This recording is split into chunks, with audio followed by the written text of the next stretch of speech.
रास्ता ही उल्टा। अभी वहां क्या होगा पता नहीं।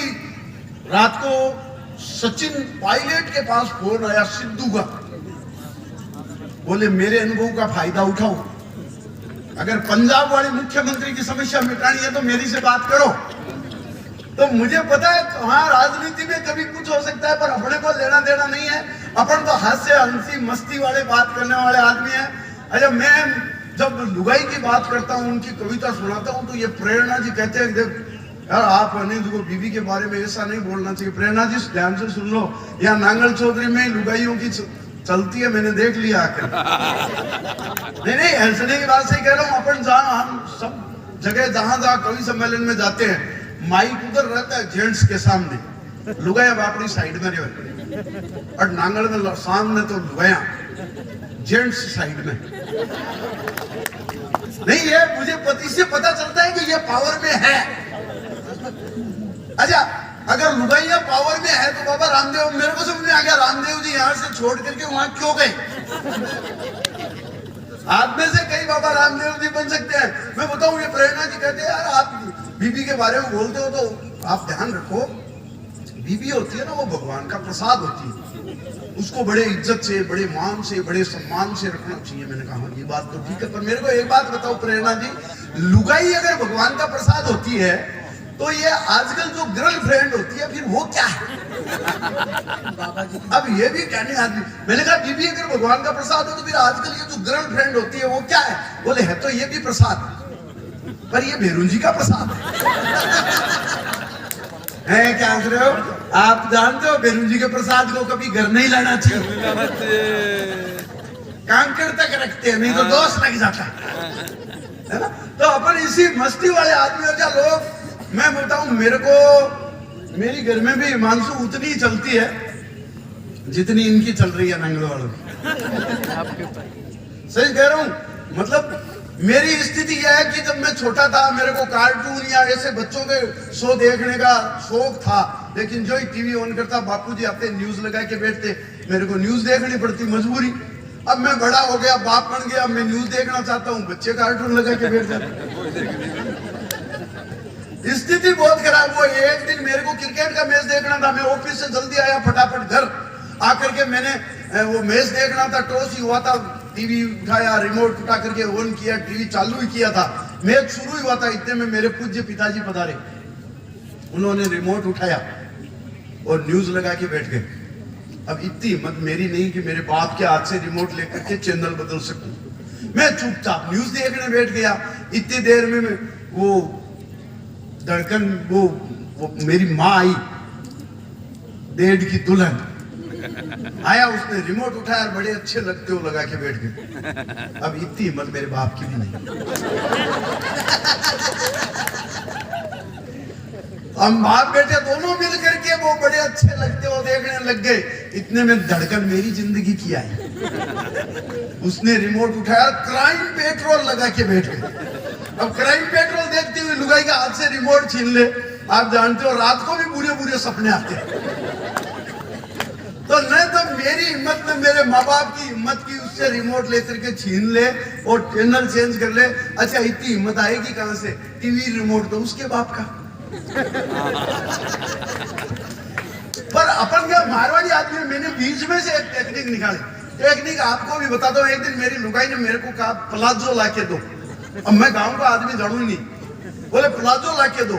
मैं मिठाई की दुकान पर गया। अरे मैंने सोचा जैसे पिज्जा होता है वैसे प्लाजो होता हो। दुकानदार ने मेरे को ऊपर से नीचे देखा, एक बावड़ी बूच और आ गई।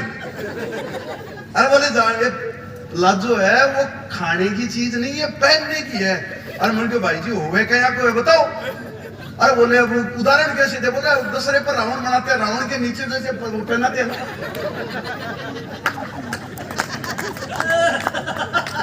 वैसा वैसा आइटम। अरे मैंने कहा आप समझ गया। अपन ने मारवाड़ी बुद्धि लगाई, बापूजी को एक पजामो सूट लियो। अपन घर आया, बीरे बाद झुको कलर चावी रंगरेज करू, रंगायो छिंपा करू और ले जा लुगाई ने टिकायो। मैं क्यों ये ले तेरा प्लाजो। अब लुगाई तो बावड़ी वेड़ी पजामो पैर गले में घूमती है वो प्लाजो। लुगाई तो प्लाजो पैर गले में घूम रही है, बापूजी पजामू ढूंढता घूम रहे हैं, माँ बापूजी ढूंढती घूम रही है, और अपन बैठ के आराम से टीवी देख। ये मारवाड़ियों का स्पेशल सेटिंग वाला प्लान है। अरे अपन हिंदुस्तान में बुद्धिमान इसीलिए तो माने जाते हैं, हम हमारी हर प्रॉब्लम को बहुत बढ़िया ढंग से हैंडल करते हैं। मुझे याद है मारवाड़ी का छोरा छोरी को घुमाने के लिए डेट पर ले गया, बात आते बाप तो सबसे पहले हिसाब पूछो, बेटा खर्चो कितना हो, मारवाड़ी तो खर्चा कोई, बोले बेटा खर्चा कितना हो, छोरा बोला 5,000 रुपए, बाप 2 टेकी कान माथे झापड़, बोले एक छोरी पर एक दिन में एक साथ 5,000 रुपए, तूने खर्च नहीं कुछ नहीं सोचा, काहे का मारवाड़ी, तो काहे मारवाड़ी का बेटा है, एक छोरी पर एक दिन में 5,000 रुपए खर्च कर दिए। छोरा बोला सॉरी बापू, पर मैं क्या करता, उस छोरी के पर्स में 5,000 रुपए ही थे। तो अपने तो काम करने का जो सिस्टम है ना यार, आप मैं बताऊं कोई किसी को लिफ्ट देना तो हिंदुस्तान की हर कौम अलग अलग ढंग से रिस्पॉन्स देगी। अगर पंजाबी को आप लिफ्ट दो, उतरते टाइम वो थैंक्स कहेगा अपने ढंग से, ओए पाजी तेनू थैंक्स। गुजराती आदमी को लिफ्ट दो तो उतरते टाइम कहेगा मोटा भाई तेनू धन्यवाद। मारवाड़ी आदमी को लिफ्ट देके देखो, उतरते टाइम कहेगा भाई जी काल भी ई टाइम ही मिलोगा कि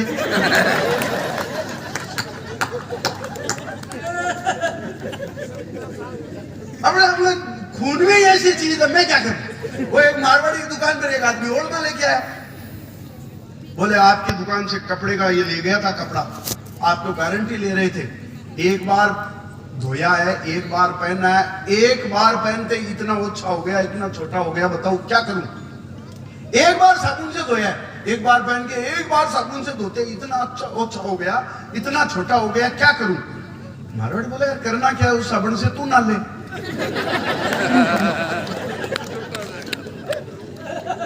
अपने पास हर समस्या का समाधान है ना। वो एक मारवाड़ी तरबूज बेच रहा था गारंटी के साथ, बोले लाल निकलेगा मीठा निकलेगा, अगर लाल नहीं निकले मीठा नहीं निकले तो डबल पेमेंट वापस 100 के 200 ले जाना। तो वो बेच रहा था माल, इतने में एक आदमी आया वापस ओढ़ माल लेकर के, बोले भाई जी आपकी दुकान से तरबूज ले गया था, आप तो कह रहे थे गारंटी है लाल निकलेगा मीठा निकलेगा, ये देखो एकदम सफेद एकदम फीका, फीका के चरका। मारवाड़ी ने कहा पेट खराब करेगा, उसे तरबूज लिया साइड में रखा, बोले भाई जी ये तरबूज तू ले गया था क्या, मैं सुबह से ढूंढ रहा हूं, ये तो स्पेशल तरबूज है 500 रुपए का शुगर फ्री वाला। बोला अच्छा, और बोले मेरे को वापस दो, बोले नहीं ये तो गलत चला गया था आइटम, ये तो 500 का है। बापरे ने 500 रुपए देकर के वो तरबूज लिया, फिर उसके दिमाग में शंका हुई यार गड़बड़ तो नहीं है, एक 500 का नोट और दिया, बोले यार एक ऐसा आइटम और दे। मारवाड़ी बोला यार ऐसे बढ़िया आइटम टिकते हैं क्या, वो तो सुबह सुबह ही बिके। तभी एक दूसरा आदमी आया तरबूज लेने, वो तरबूज भाई जी तरबूज देना, तो उसने एक तरबूज के थपकी दी, साइड में रख दिया, दूसरे के थपकी दी, उसको भी साइड में रख दिया, तीसरे के थपकी देकर बोले ये ले जाइए बढ़िया लाल निकलेगा मीठा निकलेगा। जब वो तरबूज लेके गया तो पास खड़े दुकानदार ने कहा यार एक बात बताओ, तुम मारवाड़ी लोगों को पता कैसे चलता है अंदर से तरबूज कैसा है, भगवान भी नहीं बता सकते अंदर से तरबूज कैसा है, और तुम थपकी दे करके पता लगा लेते हो। बोले देखो बापूजी धंधो करना सिखा गया, बिजनेस करना। बोले क्या, बोले जी बापूजी ने कहा एक तरबूज के थपकी दे के रख दो, दूसरे के थपकी दे के रख दो, तीसरे को दे के पकड़ा दो, अगला आदमी सोचेगा अपने आप ही बेचना। ये विश्वास मतलब धंधा जमाने का ही काम है। बाकी मारवाड़ी आदमियों की तो टेक्निक्स दुनिया में अलग है सब, मैं बता दूं आपको एकदम। वो 4 दोस्त है, एक सिंधी है, पंजाबी है, गुजराती, मारवाड़ी। तो मारवाड़ी को लोग कहते हैं तुम खर्चा नहीं करते, कंजूसी बहुत करते हो। हालांकि आज तो बढ़िया खर्चा है, एक बार चाय भी आई है, काजू बादाम पिस्ता सब आ रहे हैं आइटम टाइम पे। आपको कार्यकाल सुबुरी अग्रवाल सभा को धन्यवाद है ना, बाद में थोड़ी देर में एक चाय और भिजवा देना। वो क्या चाय, देखो चाय आदमी की कमजोरी है, मैं बताऊं। चाय तुलसीदास जी कह गए दुनिया के सब सुख मिले सब साधन मिल जाए, तुलसी वहां न जाइए जहां फूल कप मिले न चाह। वो एक डोगरी मरी हरियाणा में, मर के और डोगरी सुबह शाम को मरी होगी 7, 8, 10 बजे रात को, सुबह वापस जिंदा। तो गली मोहल्ले के गांव के लोग मिलने आए, ऐसा घटना हो जाती है तो लोग आते हैं, आए सब आए, वही एक ही बात पूछी। एक जन आया पूछा, बोले दादी एक बात बता तू तो, तू स्वर्ग गई नरक, स्वर्ग गई नरक। डोकरी बोली नरक। अरे बोले माँ जी आप जैसी धर्म प्रधान महिला इतनी काम काज वाली इतनी बढ़िया लगी, आप नरक तो नहीं जा सकती, आपको चश्मा रह गया था, सूझा नहीं होगा। बताओ स्वर्ग और नरक में आपको कैसे अंतर पता चला, क्या हुआ वहां? बोले बेटा 8 घंटे वहां गए, किसी ने चाय का भी नहीं पूछा। तो वो स्वर्ग तो हो नहीं सकता। तो अपने अच्छा चाय बनी कैसे, आप पी रहे हो तब तक बता दूं, चाय ऐसे ही नहीं है। आपको पता है समुद्र मंथन हुआ, मेरी नई चीज बिल्कुल बढ़िया सुनना, समुद्र मंथन हुआ। सबसे पहले जब समुद्र मंथन हुआ तो सबसे पहले निकला अमृत का घड़ा, देवता पी गए घटाघट, फिर निकला शराब का घड़ा, राक्षस पी गए फटाफट, फिर निकला जहर हलाहल, जहर का घड़ा किसी ने नहीं पिया तो महादेव को पीना पड़ा। वहां आदमी देख रहा था खड़ा खड़ा, लेकिन उसके पल्ले कुछ नहीं पड़ा।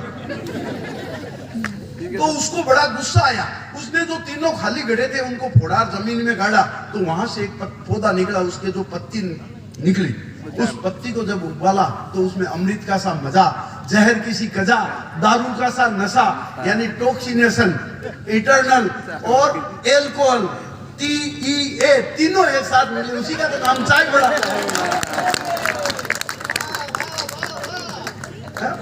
अच्छा अपना हिंदुस्तान में देखो चाय के मजे भी आप पीते जाओ, मैं मजे लेते जा रहा हूं। आपके घर में कोई गेस्ट आए और आधी रात को आ जाए तो अपन चाय के लिए तो जरूर पूछते हैं भाई साहब, वो कहेगा नहीं नहीं चाय नहीं पीनी, अरे भाई साहब आधा आधा कप। बैठ गए तो आप बात तो आधा आधा कप किया, आएगा 1 कप पूरा भरा हुआ, पर अगले बंदे की ईमानदारी देखो, वो 1 खाली कप मंगाएगा, आधा उसमें डालने का प्रयास करेगा। जब तक खुद के कपड़े आपका सोफा खराब नहीं करते उसकी आत्मा को शांति नहीं मिलेगी। अच्छा अगर उसके साथ 2-3 जने और हो तो सबके नखरे अलग अलग, वो साथ में दी हुई मिठाई तो खा लेगा सारी, मतलब हाँ शुगर पेशेंट है, डायबिटिक, आपके साथ में दी हुई मिठाई तो खा लेगा सारी, लेकिन भाई जी चाय फीकी देना। ये हिंदुस्तान की कल्चर है, मिठाई तो खा लेगा चाय, पर कहेगा भाई साहब चाय फीकी देना। मेरे को एक बात बताओ, हिंदुस्तान में ऐसा कौन सा डॉक्टर है जिसने मिठाई खाने के लिए मना नहीं किया लेकिन चाय फीकी पीने के लिए कहा? अरे उसकी बेवकूफी देखो, 10-20 मिठाई खाने के बाद चाय फीकी दो और मीठी तो लगेगी तो फीकी। तो ये अपनी मतलब कल्चर है।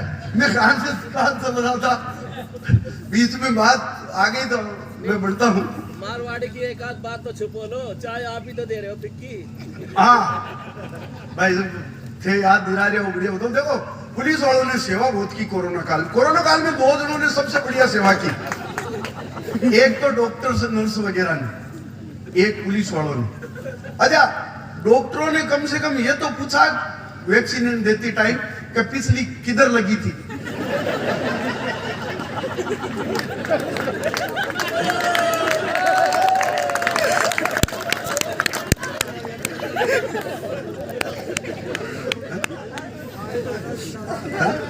इनके तो पहला डोज बूस्टर डोज का काम करा। प्रणाम आपकी सेवाओं को।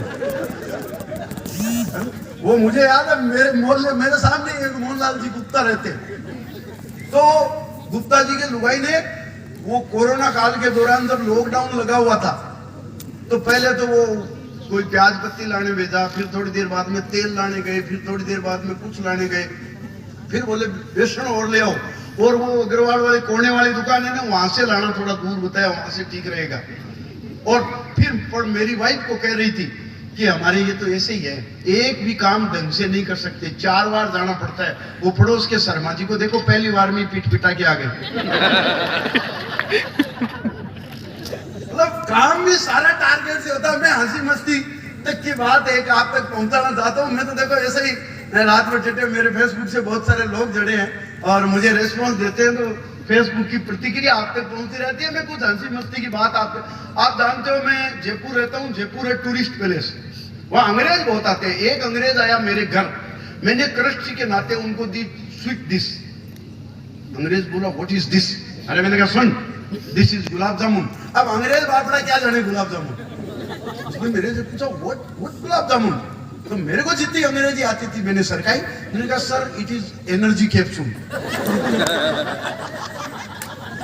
3 पीस में पेट फुल। अंग्रेज ने खाया तो उसको बड़ा मजा आया। बोले very nice, very tasty, how you made and by which ingredient, ये बना कैसे। अब इतनी अंग्रेजी मार बाप नहीं दिया और हमें मारवाड़ी आदमी तिकड़म तो जाना यहाँ। बोले how you made and by which ingredient. मेरे को जितनी अंग्रेजी आती थी मैंने सरकाई। मैंने कहा sir it contain butter, sugar, maida and खोया। देन अंग्रेज रोया, बोला व्हाट इज खोया। और मैंने कहा खोया मीन्स मावा। बोले वावा, बट व्हाट इज मावा। अब मैंने देखा यार इज्जत लेगा तो अपने ने अंग्रेजी ढंग से बनाई। बोले व्हाट इज मावा। मैंने कहा sir it is milk, by heating and heating it is sitting,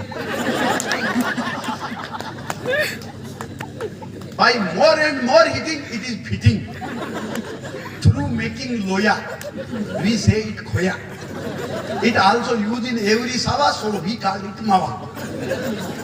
ये अपने समझाने। अच्छा मैं आपको बताऊं, जब वो अंग्रेज वो खा रहा था तो साइड में मेरी माँ बाजरी कूट रही थी। मारवाड़ की बाजरी भी थोड़ी बारीक होती है, इधर बाजरा होते हैं, तो उसने देखी नहीं थी।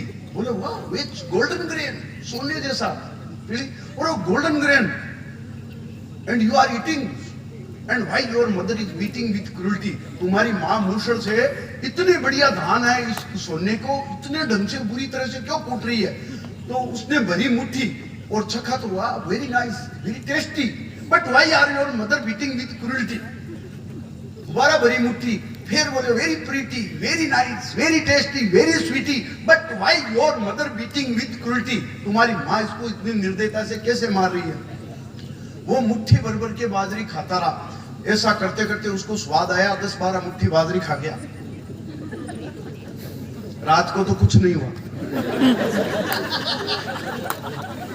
सुबह ट्रैफिक जाम,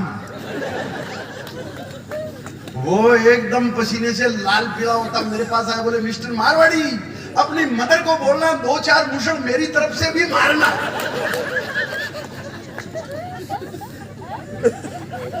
ये अपने खाने पीने के मजे है ना। वो अरब कंट्री में कुछ मारवाड़ी लोग काम कर रहे थे, बाजरी की रोटी बना के शाम को खाई।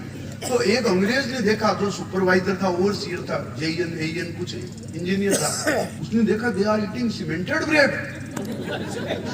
बाजरी की रोटी। उसने जाके ऊपर कंप्लेंट की, सर आपके जो कुछ लोग हैं लेबर काम करने वाले, ये शाम को आपकी सीमेंट भी खा जाते हैं, इसकी ब्रेड बना कर। मैंने कहा नो नो इम्पॉसिबल।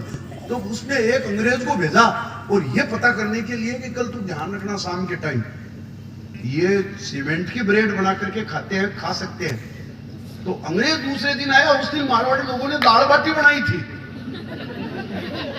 उसके वो टेंशन हो गई, उसने जाकर के अंग्रेज का कहा they are not only cemented bread but they are eating hand grenade. तो ये अपने मारवाड़ी खाने पीने का मजा है। पूरे हिंदुस्तान में मुझे पता है मारवाड़ी चटोरी कौन कहलाती है ना। 2-4 आइटम बढ़िया चाहिए। मैं एक खाने पीने की मस्ती आप तक पहुंचाना चाहता हूँ। आपको पता है पिछले दिनों मैगी पर बैन लगा। उसमें कुछ जहरीले वो सोडियम वगैरह की मात्रा जो है हायर परसेंटेज पे पाई गई। मैगी पर बैन लगा तो बैन का फायदा उठाते ये नांगड़ वाले बाबा रामदेव जी आए। उन्होंने पतंजलि की मैगी बनाई, एक आंख मारते ही तैयार। वो तो बढ़िया था, उसमें डिस्क्रिप्शन में खाने का तरीका नहीं बताया। नहीं तो कहते प्लेट में यहाँ रखो, नाक एक साइड में बंद करो, जोर से सांस खींचो, ये तरीका बताते खाने का। लेकिन मतलब आपको बताऊं, वो मैगी भी जब लेबोरेटरी टेस्ट हुई तो वो फेल हो गई। वो जांच में सही नहीं पाई गई, उसमें कीड़े पाए गए। लेकिन नांगल वालों गर्व की बात है कि कीड़े अनुलोम विलोम करते हुए पाए गए। तब मैंने एक कविता बनाई हंसी मस्ती की। ऐसे लोग कहते हैं कि जैसे स्मार्टफोन रखने से कोई बंदा स्मार्ट नहीं होता, वैसे ही फास्ट फूड खाने से कोई फास्ट नहीं होता। आजकल हमारे बच्चों को जो अपन फास्ट फूड दे रहे हैं, मैक्रोनी टेक्रोनी पता नहीं क्या क्या आइटम आ गए। बच्चे वो पिज्जा और बर्गर उन्हीं में खा रहे हैं, अपने गांव की परंपरागत खाना नहीं खा रहे। तो जैसे स्मार्टफोन रखने से कोई बंदा स्मार्ट नहीं होता, वैसे ही फास्ट फूड खाने से कोई फास्ट नहीं होता, उल्टे वास्ट हो जाता है, और ज्यादा खा ले तो ब्लास्ट हो जाता है। तो मैंने हमारी महिलाओं, हमारी माता बहनें जो घर में खाना बनाती है, उसके समर्थन में एक कविता लिखी है। पूरे हिंदुस्तान में मेरी कविता को सराहा गया है। आज नांगल चौधरी की भूमि पर वो बताना चाहता हूँ कि हमारे घरों में इतना बढ़िया खाना बनता है, इतने आइटम बनते हैं, फिर हमें वे विदेशी फूड जो है, पैक्ड फूड जिन्हें बोलते हैं, जंक फूड बोलते हैं, वो खाने की जरूरत क्या है? आप गिनते जाओ। मारवाड़ का मिर्ची बड़ा समोसा, साउथ का इडली डोसा, बंगाली भेल, बिहारी मूढ़ी, यूपी की आलू पूड़ी, उत्तराखंड के पराठे, वड़ा पाव बनाते हैं मराठे, गुजराती खम्मन, पूर्वोत्तर के मोमोज और एमपी के पोहे जब खाने को मिलते हो रोज, तो फिर ये 2 मिनट भी जहरीली मैगी के लिए क्यों नष्ट करे? अरे बीफ वाला बर्गर और मीट वाला पिज्जा खाकर अपना धर्म भ्रष्ट क्यों करे? वाह वाह वाह वाह। अरे हिंदुस्तान का तो आविष्कार ही खाने में है। देखो हमारे बाप दादाओं ने न टीवी का आविष्कार किया, न मोबाइल का, न तोप का, न मिसाइल का, न एसी, न फ्रिज, न कार का। हमेशा खाने में ही तो ध्यान रहे सरकार का। इसलिए कह रहा हूं, यहाँ चपरासी से लेकर अफसर, आम आदमी से लेकर ईश्वर, सबको खाने का रोग। किसी को छुटपुट और किसी को 56 भोग। वो अपने हनुमान जी सूरज को खा गए ब्रेकफास्ट के चक्कर में। अपने तो देवता भी ऐसे, हनुमान जी सूरज को खा गए ब्रेकफास्ट के चक्कर में। कानूड़ा सुदामा के चावल खा गया 3 लोग की टक्कर में। अरे अपने तो गणेश जी भी सदा मोदक रखते हैं हाथ में, और अपन मंदिर भी जाते हैं तो प्रसाद रखते हैं साथ में। जिस देश में खाने की इतनी व्यवस्था हो और वो देश फॉरेन फूड्स खाए। अच्छा मैं बताऊं, इतना ही नहीं, जिंदा की छोड़ो, मरे हुए लोगों के लिए आज अपना काम निपटा, अपन श्राद्ध करते हैं, अपने माँ बाप, दादा परदादा जो भी इस लोक में नहीं है, अपन तो उनको भी हर साल खाने के लिए बुलाते हैं। मरे हुए खाने लोगों के लिए भी खाने की व्यवस्था करने वाला देश, चिड़ियों से लेकर के चिंटी के सबकी खाने की व्यवस्था करने वाला देश। अरे अपने तो कोई मर जाते हैं तो एक पिंड रखते हैं साथ में, जो वाटिका बना करके यहाँ भी रखते हैं, है ना। वो अपने बुजुर्ग बहुत समझदार थे, वो बोल रहे थे यार यहाँ से ऊपर तक बहुत लंबी दूरी है, बीच में कोई ढंग का ढाबा मिले कि नहीं मिले, अपने दादाजी भूखा थोड़ी मरेंगे। तो जिस देश में खाने की इतनी बढ़िया व्यवस्था हो, उस देश के बच्चे, उस देश के लोग विदेशी खाना खाए। तो मैंने कविता लिखी, हो सकता है अमेरिका ने आईटी में बहुत प्रोग्रेस कर ली हो सकता है चाइना ने इलेक्ट्रॉनिक्स में बहुत प्रोग्रेस कर दी हो सकता है जर्मनी जापान ने मैकेनिक्स में बहुत प्रोग्रेस कर दी हो, लेकिन खाने में जो अचीवमेंट हिंदुस्तान का है दूसरे देश का हो ही नहीं सकता। आपको एक एक चीज आप तक पहुंचाता हूं, आपको आनंद आएगा। जलेबी जैसी कॉम्प्लिकेटेड मिठाई हम इंडिया के लोगों ने बनाई। जलेबी कितनी कॉम्प्लिकेटेड है, एक अंग्रेज ने देखा उसको, जलेबी देखी तो उसको बड़ा आश्चर्य हुआ। बोले यार इसमें ना इनपुट सिस्टम ना आउटपुट सिस्टम, इसके अंदर चाशनी घुसी कैसे? वी शुड रिसर्च, हमें पता करना चाहिए। तो उसने बढ़िया ढंग से जलेबी पैक कराई, वहां ले गए नासा के जो साथी वैज्ञानिक थे, उनको ले जाके दिखाया। बोले यार इंडिया गया था, एक आइटम लाया हूं, अपने को इस पर रिसर्च करनी है। इस जलेबी के अंदर ना इनपुट सिस्टम ना आउटपुट सिस्टम, इसके अंदर चाशनी घुसी कैसे? वो 4 वैज्ञानिक थे, चारों ने मिलके उसको ठोका फोड़ा जोर से, 2-4 सब घमूस थमाए। बोले यार तू इंडिया घूमने गया था प्रॉब्लम लाने। बोले क्या हुआ? बोले यार तू अपना माइकल गया था 2 साल पहले, वो एक समोसा लेके आया, अपने को आज तक पता नहीं चला उसके अंदर आलू घुसा कैसे। तू नई प्रॉब्लम ले आया। तो जलेबी जैसी कॉम्प्लिकेटेड मिठाई हम इंडिया के लोगों ने बनाई। और अगली पंक्ति पर तो आपको मजा आ जाएगा, आप उछल पड़ोगे। जलेबी जैसी कॉम्प्लिकेटेड मिठाई हम इंडिया के लोगों ने बनाई। जलेबी जैसी कॉम्प्लिकेटेड मिठाई हम इंडिया के लोगों ने बनाई। अरे फीणी की वायरिंग तो आज तक नासा के वैज्ञानिकों के समझ में नहीं आई। फीणी की वायरिंग तो आज तक नासा के वैज्ञानिकों के समझ में नहीं आई। अरे बिना झिक मशीन के इमरती पर कर देते हैं कढ़ाई, और बिना ड्रिल मशीन के घेवर में छेद कर देता है अनपढ़ हलवाई। ये हमारे हिंदुस्तान की टेक्नोलॉजी। देखो मैं हंसते हंसते देशभक्ति करता हूँ, इनकी तरह जोश खाने की जरूरत नहीं। मेरे को मैं लो टेम्परेचर में देशभक्ति कर देता हूँ। तो बिना झिक मशीन के कर देते हैं इमरती पर कढ़ाई। और अगली दो पंक्तियों में तो आपको भी आश्चर्य होगा, गुलाब जामुन में न गुलाब न जामुन का प्रयोग। कैसे बिना उस आइटम के कोई यहाँ कोई मिठाई लाते हैं। ये चंदन भाई है, बहुत बढ़िया संचालन कर रहे थे। ये जैसा नाम है वैसे ही चंदन का कलर पहन के आए। इनको भी कलर मैचिंग कॉन्सेप्ट। आप नागालैंड की यात्रा पर मत जाना कभी। तो मैं कह रहा था गुलाब जामुन में न गुलाब न जामुन का प्रयोग। और अगली पंक्ति आपके दिल तक छुएगी, गुलाब जामुन में न गुलाब न जामुन का प्रयोग। अरे अपन तो पिस्ता के बीज को उगा देते हैं राजभोग। अच्छा, टेक्नोलॉजी और देखना, लोग कहते हैं कि ये अमेरिका इंग्लैंड वाले कहते हैं कि नैनो टेक्नोलॉजी हमारी देन है, हमने नैनो टेक्नोलॉजी का आविष्कार किया। नैनो टेक्नोलॉजी का मतलब यूं समझ लो, पहले मोबाइल में जो सिम आती थी, चिप आती थी, थोड़ी बड़ी आती थी, बाद में जो छोटी आई उसको माइक्रो कहने लग गई, और छोटी आई उसको नैनो कहने लग गए। तो नैनो टेक्नोलॉजी उनकी नहीं है, हमारे हिंदुस्तान के, हमारे बाप दादाओं की देन है। अब हमने आविष्कार मिठाई में किया तो उसका तो क्या हो सकता है। नैनो टेक्नोलॉजी में का एग्जाम्पल देता हूं आपको। अपन मंदिर में जो प्रसाद ले जाते हैं, मक्खन, मुरमुरिया, आपके इधर मखाना मुरमुरिया क्या बोलते हैं? वो बोलते हैं ना। क्या कंप्यूटराइज डिजाइन बनाई आपने बाप दादाओं ने उस टाइम। बताओ, स्वीट पीस में मखाना सबसे सस्ता, सबसे सुंदर, सबसे साफ है कि नहीं? आलू का खेलना अंकल चिप्स का बाप है कि नहीं? इंडियन कर्ड, भारतीय कड़ी आज भी यूरोप का सबसे टॉप ब्रांड है। और राबड़ी तो डाइज़ाफाम की भी मारांड है। डाइज़ाफाम में क्या होता है? 0.25 mg एल्प्रोजिन, और राबड़ी में 500 mg। कांदा डाल दे तो 1000 mg आदमी खाते हैं। ये टेक्नोलॉजी हमारे हिंदुस्तान में हमारे बाप दादाओं ने दी है। तो मैं गर्व के साथ कहना चाहता हूँ, हिंदुस्तान का खाना विश्व का श्रेष्ठ खाना है।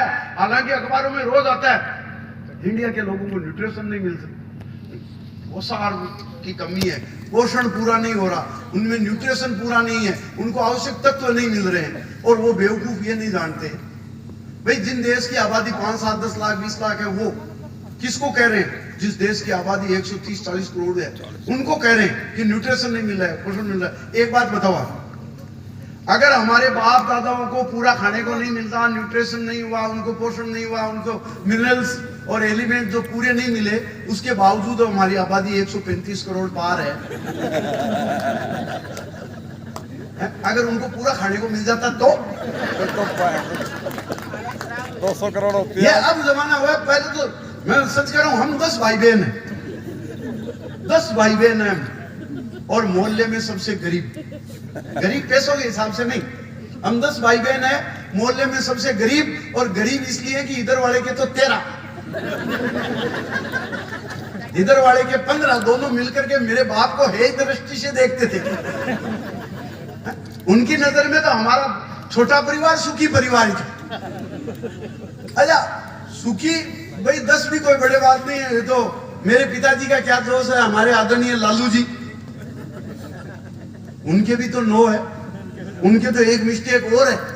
अभी जो मुख्यमंत्री बने हैं, क्या तेजस्वी, उनसे छोटा हुआ तेज, उस तेजू की छोटे वाले की उम्र जो है वो भूल से या कैसे जानकारी का अभाव से जो बड़े वाला तेज है उससे भी 2 साल बड़ी है जन्मतिथि डॉक्यूमेंट के अनुसार। यानी छोटे वाला जो बेटा है लालू का, वो बड़े वाले से बड़ा है। यानी जो बड़े वाला है वो छोटे वाले से छोटा है। यानी छोटे वाला बड़ा है, बड़े वाला छोटा है, जबकि बड़े वाला बड़ा है और छोटे वाला छोटा है। इस छोटे बड़े के चक्कर में लालू जी के 2-3 और हो गए। तो इस कंफ्यूजन की स्थिति में मैं 4 पंक्तियां इस मंच को समर्पित करना चाहता हूं, हंसी मस्ती आनंद के साथ, कि हमारे भारत का, हमारे हिंदुस्तान का खाना गर्व के साथ कहता हूं विश्व का सर्वश्रेष्ठ खाना है। 4 पंक्तियां आज इस अग्रसेन सभा को समर्पित करते हुए मैं अपनी बात पूरी करना चाहूंगा। आप बाद में और सुनना चाहो तो सुन लेना। भाई अतुल ज्वाला जी है। हिंदुस्तान में हिंदुस्तान का सर्वश्रेष्ठ खाना, 4 पंक्तियां आपके श्री चरणों में, कि लापसी से बढ़िया फूड न्यूट्रिएंट हो नहीं सकता। लापसी से बढ़िया फूड न्यूट्रिएंट हो नहीं सकता। खिचड़ी दलिया का कोई सप्लीमेंट हो नहीं सकता। अरे हम हमारे बच्चों को प्रोटीनेक्स खिलाओ, हॉर्लिक्स खिलाओ या सेरेलैक, माँ के दूध का कोई अल्टरनेट हो नहीं सकता, हो नहीं सकता, हो नहीं सकता। बहुत बहुत धन्यवाद और आप मुझे इजाजत दें। मैं एक और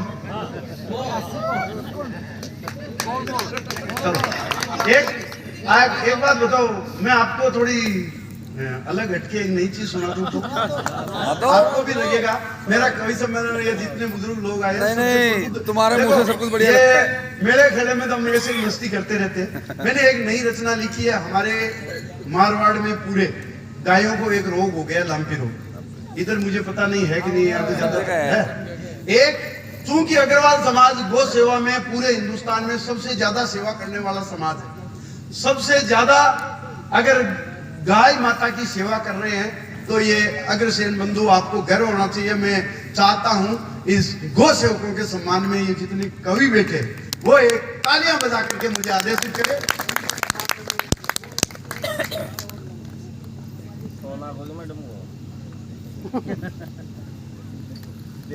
एक नई रचना है। गाय मेरे घर की बीमार हो गई, 15 दिन से कुछ खा पी नहीं रही है, पड़ी है बिना खाए पिए, और उसके वो गांठे जिसे घूमड़े होते हैं लाम्पी रोग में हो गया, और उसमें मवाद पड़ गया, कीड़े पड़ गए, लेकिन गाय मर नहीं रही है, उसकी आंतें निकल गई। तो मैंने भगवान से प्रार्थना की, गाय से प्रार्थना की, हे गाय माता अब तू अपने प्राण त्याग दे, मैं दुख नहीं देखूं, तुम भी दुख नहीं पाओ, आत्मा की मुक्ति हो जाए। एक मुक्ति की कविता आप तक पहुंचाना चाहता हूं। गाय जो हम वर्षों से जिस गाय माता को माता कह के पुकारते हैं, हमेशा हमने लिया उससे। गाय को देने का टाइम अब आया। गाय माता के नाम पर इतनी दुकानें चलती है, इतनी सेवा भी होती है, इतनी बेईमानी बदमाशी भी होती है, उन सबको छोड़ दे। लेकिन हजारों वर्षों से गाय माता ने हमसे कुछ नहीं मांगा है। आज गाय की पुकार है। हम में से अब कानूड़ा, हमें बचाने के लिए, गाय को बचाने कानूड़ा भी नहीं आ रहा है, न कोई तेजो जी आ रहे हैं, न गोगो जी आ रहे हैं, न हड़बू जी आ रहे हैं, न हरिराम जी आ रहे हैं। हम सब में से, आपके बीच में से, आप में से ही किसी को तेजा जी गोगा जी बढ़ के गाय माता की रक्षा करनी है। मेरी कुछ पंक्तियां संवेदना की आप तक पहुंचाना चाहता हूं। बीच में ताली वाली बजाने की जरूरत नहीं है। मेरी गाय की प्रार्थना, मैंने गाय से कहा, हे गाय माता तू अपनी देह दान कर दे, त्याग दे, मर जा। गाय ने कहा नहीं, मैं मर नहीं सकती। और क्यों नहीं मर सकती, ये कारण आप तक पहुंचाता हूं। गाय कहती है कि मुझे तो मंजूर है लाम्पी से लड़ जाना, लड़ते लड़ते सड़ जाना, और सड़ते सड़ते तड़प तड़प कर मर जाना, लेकिन मरते मरते मुझे चिंता है उन सब की जो मेरे नाम पर वर्षों से कमाकर मांग कर खा रहे हैं, इस चंदे के धंधे से अपना घर चला रहे हैं। अगर मैं मर गई तो तुम्हारा क्या होगा, मेरी मौत के बाद इन सब का क्या होगा? अरे क्या होगा, हर दुकान में मेरे नाम का डिब्बा रखने वालों, बस में गौशाला का डिब्बा लेकर चढ़ने वालों, ब्याह शादी में गोदान का % काटने वालों, गौ माता के सहायता कूपन बांटने वालों, जागरण में गौ माता का चंदा जुटाने वालों, हरी कथा में गाय के नाम पर रुपए लुटाने वालों, बड़े तीर्थ स्थानों में गऊ के नाम का दान खाने वालों, और बड़े बड़े मंचों पर गौ सेवक का सम्मान पाने वालों, अगर मैं मर गई तो तुम्हारा क्या होगा? अगर हम नहीं बची तो इन सब का क्या होगा? अरे क्या होगा, गौशाला में चंदे की फर्जी रसीद छापने